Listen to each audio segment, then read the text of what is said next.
ನಾಳೆ ರಾಜ್ಯಾದ್ಯಂತ ಸಾರಿಗೆ ಬಸ್ ಬಂದ್ ಬಿಸಿ ತಟ್ಟುತ್ತಾ? ಯಾಕೆ ಅಂತ ಅಂದ್ರೆ ಕೆಎಸ್ಆರ್ಟಿಸಿ ಬಿಎಂಟಿಸಿ ಬಸ್ಗಳು ರಸ್ತೆಗಿಳಿಯೋದೇ ಡೌಟ್ ಅಂತ ಹೇಳಲಾಗ್ತಾ ಇದೆ. ಕಾರಣ ವಿವಿಧ ಈಡೇರಿಕೆಗೆ ಆಗ್ರಹಿಸಿ ಕಾರ್ಮಿಕ ಸಂಘಟನೆಗಳ ಜಂಟಿ ಕ್ರಿಯಾ ಸಮಿತಿ ಸಾರಿಗೆ ಮುಷ್ಕರಕ್ಕೆ ಕರೆ ಕೊಟ್ಟಿದೆ. ನಾಳೆ ಒಂದು ದಿನದ ಮಟ್ಟಿಗೆ ಬೆಳಗ್ಗೆ 10ರಿಂದ ಸಂಜೆ 4 ಗಂಟೆ ತನಕ ಫ್ರೀಡಂ ಪಾರ್ಕ್ನಲ್ಲಿ ಪ್ರತಿಭಟನೆ ನಡೆಸೋದಕ್ಕೆ ಉದ್ದೇಶಿಸಿದ್ದಾರೆ. ಹಾಗಾದ್ರೆ ನಾಳೆ ಒಂದು ದಿವಸ ನಾಡ್ದಿಂದ ಏನು ಸಮಸ್ಯೆ ಇಲ್ವಲ್ಲ ಅಂತ ನಾವಿಲ್ಲಿ ಊಹೆ ಮಾಡ್ಕೊಳ್ಳೋಂಗಿಲ್ಲ. ಯಾಕೆ ಅಂತ ಅಂದ್ರೆ ಇನ್ ಕೇಸ್ ನಾಳೆ ಏನಾದರೂ ಸರ್ಕಾರ ಇವರ ಬೇಡಿಕೆಯನ್ನ ಬಗೆಹರಿಸುವಂತ ಭರವಸೆ ಕೊಡದೆ ಹೋದ್ರೆ ನಾಡಿದ್ದಿಂದ ಅನಿರ್ದಿಷ್ಟ ಅವಧಿ ಮುಷ್ಕರ ಮಾಡ್ತೀವಿ ಅಂತ ಎಚ್ಚರಿಕೆ ಕೊಡ್ತಿದ್ದಾರೆ.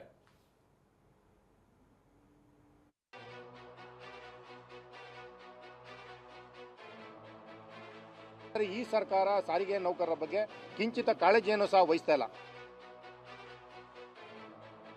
ನಾವು 26,000 ವಾಹನವನ್ನು ನಿಲ್ಲಿಸಿ ಅನಿವಾರ್ಯವಾದರೆ ಸಂಘರ್ಷವನ್ನು ಕೂಡ ಮಾಡ್ತೀವಿ. ಕರುನಾಡಿನ ಜನರ ಜೀವನಾಡಿ, ಬಡವರು ಪ್ರಯಾಣಿಸೋ ಸಂಚಾರ ಗಾಡಿ, ಪ್ರತಿನಿತ್ಯ ಲಕ್ಷ ಜನ ಪ್ರಯಾಣಿಸೋ ಕೆಎಸ್ಆರ್ಟಿಸಿ ಮತ್ತು ಬಿಎಂಟಿಸಿ ಬಸ್ಸುಗಳು ನಾಳೆ ರೋಡ್ಗಿಳಿಯೋದು ಡೌಟ್. ಯಾಕಂದ್ರೆ ಸರ್ಕಾರದ ವಿರುದ್ಧ ಮತ್ತೆ ಸಾರಿಗೆ ನೌಕರರು ಮಹಾ ಸಂಗ್ರಾಮವನ್ನೇ ಸಾರಿದ್ದಾರೆ. 38 ತಿಂಗಳ ಹಿಂಬಾಕಿಯನ್ನು ನೀಡಲೇಬೇಕು. 38 ಹಿಂಬಾಕಿಯನ್ನು ನೀಡಲೇಬೇಕು.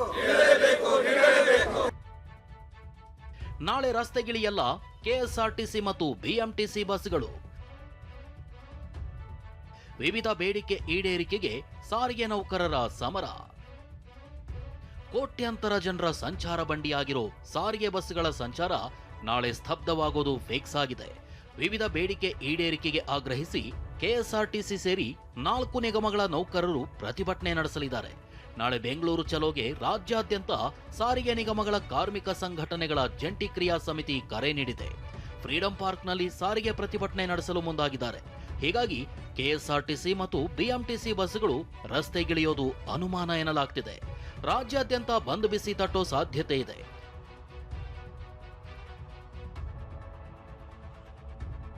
ಸಾರಿಗೆ ನೌಕರರ ನಾಳಿನ ಹೋರಾಟಕ್ಕೆ ಬಿಎಂಟಿಸಿ ನೌಕರರು ಕೂಡ ಸಾಥ್ ನೀಡಿದ್ದಾರೆ.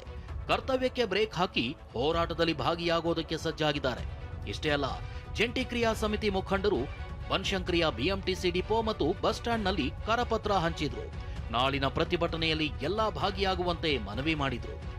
ಏನೇ ಬರಲಿ, ಇನ್ಕಿಲಾಬ್ ಜಿಂದಾಬಾದ್. 1/1/2024 ವೇತನ ಪರಿಷ್ಕರಣೆ ಆಗಲೇಬೇಕು. ಸರ್ಕಾರದ ವಿರುದ್ಧ ಸಾರಿಗೆ ನೌಕರರು ಯುದ್ಧ ಸಾರಿದ್ಯಾಕೆ?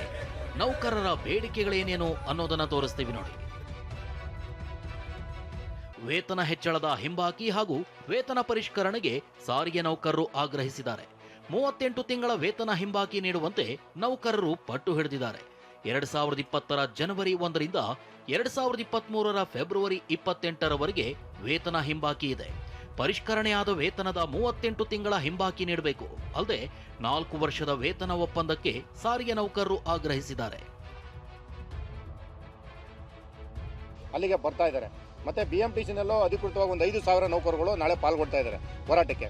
ಹಾಗಾಗಿ ನಾಳೆ 4 ಗಂಟೆಯ ನಂತರದಲ್ಲಿ ಸಾರಿಗೆ ನೌಕರರ ಏನು ಬೇಡಿಕೆ ಏನಿದೆ, 38 ತಿಂಗಳ ಹಿಂಬಾಕಿ ಮತ್ತೆ 1/1/24ರ ಹೊಸ ವೇತನ ಹೆಚ್ಚಳ ಏನಿದೆ, ಸರ್ಕಾರ ಘೋಷಣೆ ಮಾಡಲಿಲ್ಲ ಅಂತಂದ್ರೆ 4 ಗಂಟೆಯ ನಂತರದಲ್ಲಿ ಆಗ್ತಕ್ಕಂಥ ಬೆಳವಣಿಗೆಗಳಿಗೆ ರಾಜ್ಯ ಸರ್ಕಾರ ಮತ್ತು ಆಡಳಿತ ಮಂಡಳಿಯೇ ನೇರವಾಗಿ ಹೊಣೆಯಾಗಿರುತ್ತೆ.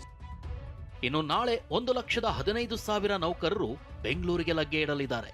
ಅಲ್ಲದೆ ರಾಜ್ಯ ಸರ್ಕಾರಕ್ಕೆ ನಾಳೆ ಸಂಜೆ 4 ಗಂಟೆವರೆಗೂ ಸಾರಿಗೆ ಸಂಘಟನೆಗಳ ಮುಖಂಡರು ಗಡುವು ನೀಡಿದ್ದಾರೆ.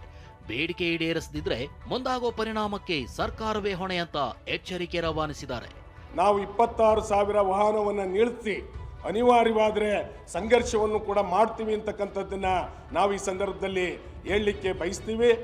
ಅದನ್ನ 19ನೇ ತಾರೀಕು ರಾಜ್ಯದ ವಿವಿಧ ಭಾಗಗಳಿಂದ ಬರ್ತಕ್ಕಂಥ 1,15,000 ಜನರ ನೌಕರರ ಸಮ್ಮುಖದಲ್ಲಿ ನಾವು ಅವತ್ತ ಸಂಜೆ 4 ಗಂಟೆಗೆ ನಿರ್ಣಯವನ್ನ ಮಾಡ್ತೀವಿ. ವಿವಿಧ ಬೇಡಿಕೆ ಈಡೇರಿಕೆಗೆ ಒತ್ತಾಯಿಸಿ ಹೋರಾಟದ ಹೆಜ್ಜೆ ಇಡಲು ನೌಕರರು ಸಜ್ಜಾಗಿದ್ರೆ, ಇನ್ನೊಂದು ಕಡೆ ಕೆಎಸ್ಆರ್ಟಿಸಿ ಎಂಡಿ ಅಲರ್ಟ್ ಆಗಿದ್ದಾರೆ. ಬಸ್ ಸಂಚಾರದಲ್ಲಿ ವ್ಯತ್ಯಯವಾಗದಂತೆ ಕ್ರಮ ಕೈಗೊಳ್ಳುವಂತೆ ಸಾರಿಗೆ ಅಧಿಕಾರಿಗಳಿಗೆ ಖಡಕ್ ಸೂಚನೆ ನೀಡಿದ್ದಾರೆ. ನಮ್ಮ ಎಂಡಿ ಅಕ್ರಮ್ ಅವರಿದ್ದಾರಲ್ಲ, ಅವ್ರ ಯೂನಿಯನ್ ಜೊತೆ ಮಾತಾಡೋಕೆ ಹೇಳಿದ್ವಿ. ಆ ಥರದ್ದೇನು ಆಗಲ್ಲ ಅಂದ್ಕೊಂಡಿದ್ದೀವಿ. ಪ್ರತಿಭಟನೆ ಅಂದರೆ ಅವರು ಬಸ್ ನಿಲ್ಲಿಸ್ತೀವಿ ಅಂತ ಹೇಳ್ತಿಲ್ಲ. ಸರ್ಕಾರದ ಗಮನ ಸೆಳೆಯೋದಕ್ಕೆ ಒಂದು ಬೆಂಗಳೂರು ಚಲೋ ಅಂತ ಮಾಡ್ತಾ ಇದ್ದಾರೆ. ಕಿರಣ್ ಸೂರ್ಯ, TV9 ಬೆಂಗಳೂರು. ಈ ಕುರಿತು ಮತ್ತಷ್ಟು ಮಾಹಿತಿಯನ್ನು ಕೊಡೋದಕ್ಕೆ ನಮ್ಮ ಪ್ರತಿನಿಧಿ ಕಿರಣ್ ಸೂರ್ಯ ಇದೀಗ ನೇರ ಸಂಪರ್ಕದಲ್ಲಿದ್ದಾರೆ. ಕಿರಣ್ ಸೂರ್ಯ, ನಾಳೆ ಸಾರಿಗೆ ಮುಷ್ಕರಕ್ಕೆ ಕರೆಯನ್ನ ಕೊಡಲಾಗಿದೆ. ಹೇಗಿರುತ್ತೆ ಅಂತ ನಾಳೆಯ ಹೋರಾಟದ ಸ್ವರೂಪ, ಏನೆಲ್ಲ ಸಿದ್ಧತೆಗಳನ್ನ ಮಾಡಿಕೊಳ್ಳಲಾಗಿದೆ ಅಂತ ಹೇಳಿ. ಹೌದು ಮಧುಶ್ರೀ, ಈಗಾಗಲೇ ಕೂಡ ನಾಳೆ ಬೆಳಗ್ಗೆ 10 ಗಂಟೆಯಿಂದ ಸಂಜೆ 4 ಗಂಟೆವರೆಗೂ ಕೂಡ ಫ್ರೀಡಂ ಪಾರ್ಕ್ನಲ್ಲಿ KSRTC, BMTC, NW, KKRTC ಸೇರಿದಂತೆ 4 ನಿಗಮದ ನೌಕರರು ಕೂಡ ಉಪವಾಸ ಸತ್ಯಾಗ್ರಹಕ್ಕೆ ಈಗಾಗಲೇ ಕೂಡ ಮುಂದಾಗಿರುವಂಥದ್ದು. ಅಂದರೆ ರಾಜ್ಯ ಸರ್ಕಾರಕ್ಕೆ ಈಗಾಗಲೇ ಕೂಡ ಸಾರಿಗೆ ಮುಖಂಡರು ನಾಳೆ ಸಂಜೆ 4 ಗಂಟೆವರೆಗೂ ಒಂದು ಗಡುವನ್ನು ಕೊಟ್ಟಿರುವಂಥದ್ದು. 4 ಗಂಟೆಯ ಒಳಗಾಗಿ ರಾಜ್ಯ ಸರ್ಕಾರ ನಮ್ಮ 2 ಪ್ರಮುಖ ಬೇಡಿಕೆಗಳನ್ನು ಈಡೇರಿಸದೇ ಇದ್ದರೆ 4 ಗಂಟೆಗೆ ಫ್ರೀಡಂ ಪಾರ್ಕ್ನಲ್ಲಿ ಮುಷ್ಕರಕ್ಕೆ ಕರೆಯನ್ನು ಕೊಡ್ತೀವಿ. ಶುಕ್ರವಾರ ಬೆಳಗ್ಗೆ 5 ಗಂಟೆಯಿಂದ 4 ನಿಗಮದ ಬಸ್ಸುಗಳು ಕೂಡ ಸಂಚಾರ ಮಾಡೋದಿಲ್ಲ, ಸಾರಿಗೆ ಸ್ತಬ್ಧವಾಗುತ್ತೆ ಅನ್ನುವಂಥ ಒಂದು ಮಾತುಗಳನ್ನು ಕೂಡ ಈಗಾಗಲೇ ಹೇಳ್ತಾ ಇರುವಂಥದ್ದು. ಅಂದರೆ ಸಾರಿಗೆ ನೌಕರರ ಪ್ರಮುಖವಾಗಿರುವಂತಹ 2 ಬೇಡಿಕೆ ಅಂತ ಹೇಳಿದ್ರೆ 2020 ಜನವರಿಯಿಂದ 2023 ಫೆಬ್ರವರಿವರೆಗೂ ಅಂದರೆ ಮಾರ್ಚಿನವರೆಗೂ ಕೂಡ 38 ತಿಂಗಳ ವೇತನ ಹಿಂಬಾಕಿಯನ್ನು ಕೊಡಬೇಕು. ಅಂದರೆ ಅಂದಿನ BJP ಸರ್ಕಾರ 2020 ಜನವರಿಯಲ್ಲಿ ವೇತನವನ್ನು ಹೆಚ್ಚಳ ಮಾಡಬೇಕಾಗಿತ್ತು. ಆದರೆ ಅಂದಿನ BJP ಸರ್ಕಾರ ವೇತನವನ್ನು 3 ವರ್ಷಗಳ ಕಾಲ ಹೆಚ್ಚಳವನ್ನು ಮಾಡಲಿಲ್ಲ. 2023 ಮಾರ್ಚ್ ತಿಂಗಳಿನಲ್ಲಿ 15%ನಷ್ಟು ವೇತನವನ್ನು ಹೆಚ್ಚಳ ಮಾಡಿತು. ಅದರ ಹಿಂಬಾಕಿ 38 ತಿಂಗಳದ್ದು ಹಣವನ್ನು ಕೊಡಬೇಕು. ಒಂದು.